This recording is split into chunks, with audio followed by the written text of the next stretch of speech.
29 दिसंबर 1972 को आसमान में उड़ रहा एक विमान हमेशा के लिए हवा में ही रहने वाला था। ये थी ईस्टर्न एयरलाइन फ़्लाइट 401 और इसके साथ ही शुरू होने वाली थी विमान इतिहास की सबसे रहस्यमयी और सच्ची गोस्ट स्टोरी। फ़्लाइट 401 मियामी के करीब पहुंच चुकी थी। कॉकपिट में बैठे थे कैप्टन बॉब लॉफ्ट और फ्लाइट इंजीनियर डॉन रैपो, दोनों अपने काम के माहिर, शांत, भरोसेमंद। लेकिन जैसे ही लैंडिंग का समय आता है, एक छोटा सा बल्ब, एक सामान्य सा कंडक्टर लाइट काम करना बंद कर देता है। टीम उसी लाइट को ठीक करने में उलझ जाती है। मिनट गुजरते हैं, किसी को पता नहीं चलता। ऑटो पायलट डिसंगेज हो चुका था। विमान नीचे और नीचे जाता जा रहा था और कॉकपिट में किसी को भनक तक नहीं। फिर एक जोरदार झटका, टक्कर, चीखें और सन्नाटा। फ़्लाइट 401 क्रैश हो चुकी थी। 101 लोग मारे गए और इसी अंधेरी रात में 2 आत्माएं अपना शरीर छोड़ चुकी थी, कैप्टन लॉफ्ट और डॉन रैपो। लेकिन उनकी कहानी यहीं ख़त्म नहीं हुई, बल्कि असली कहानी तो यहाँ से शुरू हो रही थी। क्रैश के बाद एयरलाइन ने सोचा, जो पार्ट्स अभी भी ठीक हैं उन्हें दूसरे विमानों में इस्तेमाल कर लिया जाए। ओवन, इलेक्ट्रॉनिक यूनिट्स सब निकालकर दूसरी L1011 फ़्लाइट्स में लगा दिए गए। किसी को क्या पता कि इन पार्ट्स के साथ कुछ और भी आ रहा था। कुछ ही समय बाद फ़्लाइट्स अटेंडेंट्स और पायलट्स ने एक अजीब रिपोर्ट दर्ज करनी शुरू की। किसी ने कॉकपिट में देखा, को पायलट की सीट पर एक शांत, गंभीर चेहरा यूनिफॉर्म में बैठा हुआ।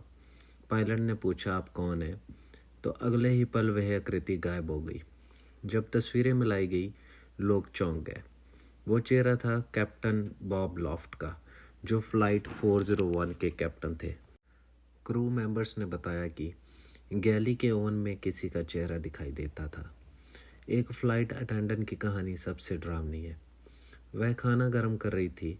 अचानक ओवन का शीशा धुंधला हुआ। उसमें एक चेहरा उभरा, जो कि डॉन रैपो का था, फ़्लाइट 401 के इंजीनियर। रैपो ने कहा, इस फ़्लाइट में आग लगेगी, ध्यान रखना। कुछ ही देर बाद विमान के इलेक्ट्रिकल सिस्टम में तेज स्पार्किंग और फेलियर हुआ। क्रू ने इसे रैपो की चेतावनी माना। कुछ यात्रियों ने रिपोर्ट किया कि लैंडिंग से पहले उन्होंने विमान के नीचे एक इंजीनियर जैसे आदमी को इंस्पेक्शन करते देखा। लेकिन क्रू हैरान थे, हमने ऐसा कोई इंजीनियर भेजा ही नहीं। उनका मानना था ये रैपो की आत्मा थी, जो अपनी आखिरी फ़्लाइट में हुई गलती दोबारा नहीं होने देना चाहती थी।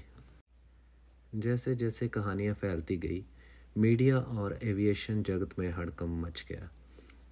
ईस्टर्न एयरलाइंस ने सार्वजनिक रूप से हर दावे को अफवाह बताया, लेकिन अंदर की रिपोर्ट्स कहती है एयरलाइन ने घबराकर उन सभी प्लेनों से 401 के पार्ट्स को अलग कर दिया और पार्ट्स हटते ही सभी दृश्य दिखने भी बंद हो गए।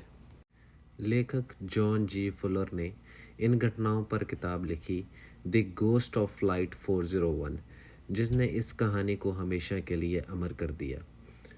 आज इस केस को एविएशन इतिहास की सबसे रहस्यमयी और डॉक्यूमेंटेड गोस्ट स्टोरीज में गिना जाता है।